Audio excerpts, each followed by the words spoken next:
Find out now. Round number one, and Dre, I offer you this. Among all the analysis of what could happen in this fight that gives Kell Brook hope is that Bud Crawford at times has been a slow starter. In fact, Dre, the fight we did against Egis Kavyaskis, Egis outlanded Crawford total punches over the course of the first 3 rounds. What should be Brook's approach early on? Well, he can't get reckless, but he needs to start fast, start picking up that jab. I think Brook is realizing right now that Terence Crawford is a lot longer than he realized, and the space between, where he is now and actually hitting Crawford is a lot further than he realized. But yes, coming off 11-month layoff, being, a slow starter historically, the first few rounds, Brook wants to win those.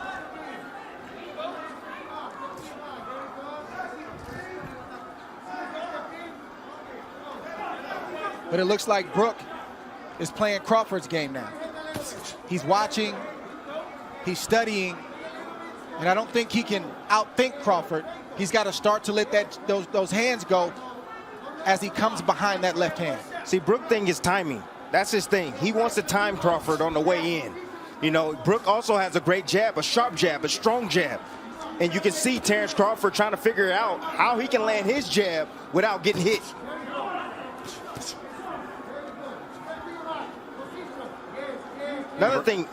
Another thing, Crawford typically comes out in the southpaw stance, but he came out in the right-handed stance, probably to confuse Kell Brook.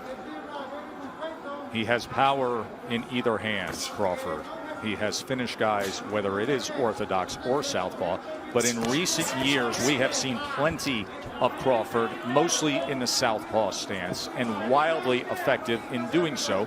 Here he comes out as a righty. And there is that jab from Kell Brook as he goes to the body against the champ. Brook jabbing extremely well right now, not just to the head, but as you just saw, also to the body. There he throws the right hand behind it. Brook has a brilliant 1-2. It's automatic. It's his favorite combination, but his jab right now is landing. He just scored with it accurately upstairs against Crawford.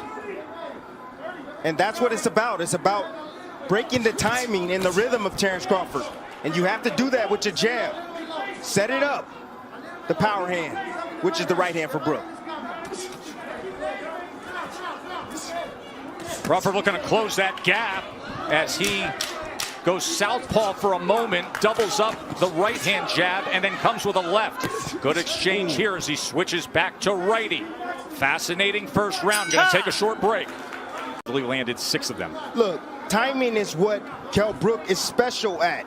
He has a 69-inch reach. You have to understand that. He has the shorter arms in this matchup, but he knows when to throw his jab, and at the right time, at the right distance, and at the right speed. Funny to say that he doesn't have the reach. I mean, just look at the size advantage. Look at the size across the shoulders, across the back. Look at the muscles popping in the upper body of Kell Brook, and the base he has as well, that foundation with the legs. And see, what I noticed is that Kell Brook is taking a page out of Egis Kavyaskis.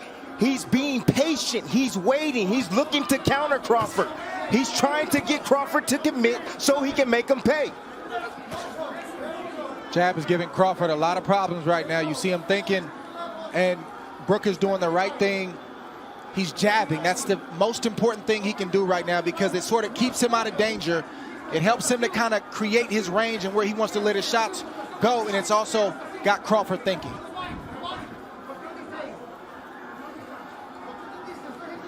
The fight's going to get interesting if Crawford is able to make adjustments. I've seen Brook have a great plan A. He's got a great boxing ability, but when fights get deep and there's time to make adjustments, like in the Spence fight, I don't see him make that adjustment. We've seen Crawford do it in the past.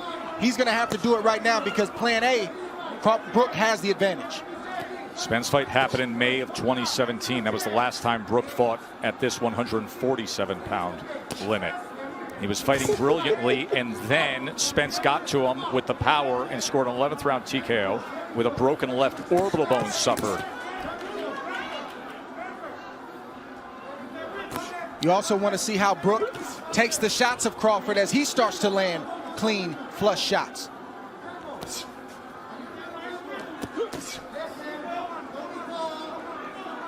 Right now it's a battle of patience. Neither fighter can afford to make a mistake, and as you see, Brook stepped in just a tad bit, and Terence had combinations waiting on him. Just fired off a right uppercut, did Kell Brook. Brook has every punch in his arsenal. He has a strong left hook. He also has a straight right hand and a beautiful uppercut. And as you can see, his jab is giving Terence Crawford problems, and Terence goes southpaw. Crawford switches for one of two reasons. Either he sees something, or what he was doing in the right-handed stance wasn't working. What do you suspect here, Dre? I think the latter is true. The right-handed stance wasn't working, and he wants to see if he can get something going from the left-handed stance. Stop. No. And a 2 in Vegas. Into CompuBox, Bud Crawford opponents land just 21% of their total punches. That is #1 in the world among welterweights. So far tonight, Kell Brook is landing 36% of his punches against Terence Crawford. So don't think that Kell Brook is worried about Terence Crawford going southpaw. He's not worried about that at all, because he's used to that. He comes from the Ingles gym.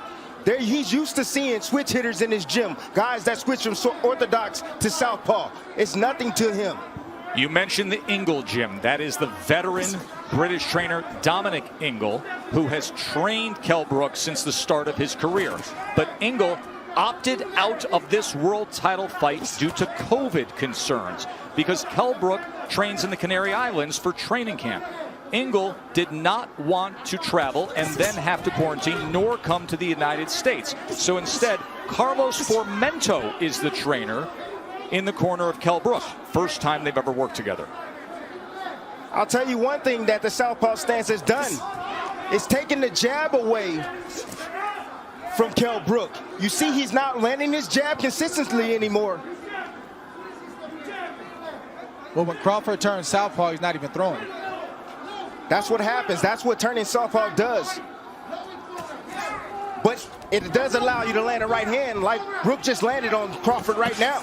A right hand can be the best weapon against a southpaw. And of course, when he is in that lefty stance, you will see that right hand of Bud Crawford, as it is right now, hanging right over the front of Kell Brook. Listen, Crawford has the reach advantage, but he's going to have to close the distance on Kell Brook. He told us in the build-up to this fight that Brook can't fight mid-range and in close. Right now, Brook is winning the battle from the outside. Crawford's got to slowly start to close that space. There's that right lead again from Kell Brook. Minutes ago here in round 3. Pretty good start for the challenger, the former IBF welterweight champion. A guy who says he's rejuvenated. 3 fights since he lost the welterweight championship to Errol Spence.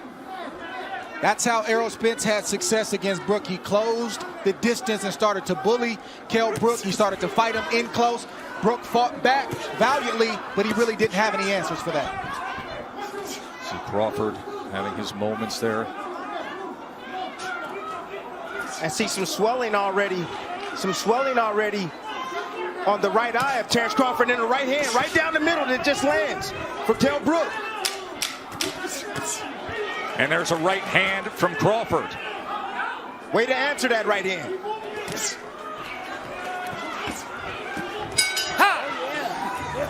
In the sport, Shakur Stevenson saying he expects his good friend Terence Bud Crawford to pick up the pace here. CompuBox has Kell Brook 24 of 99 punches, Crawford 25 of 93. Shakur Stevenson will fight December 12th in this ring against Toka Khan Cleary. Shakur, the recent featherweight champion, now contending at 130 pounds, looking for a showdown for a belt here. Round number 4. Crawford has to continue to get his lead foot outside the lead foot of Brook to have success with his offense. That will put him in a safe position to let his combinations go. Beautiful right hand. And the champ gets to him. Get over here. Just like that. Get over here. Terence Bud Crawford hits the 6, gas. 7. Hey, come to me. Come to me. You all right? Yeah. Give you a chance. One of the best closers in the game.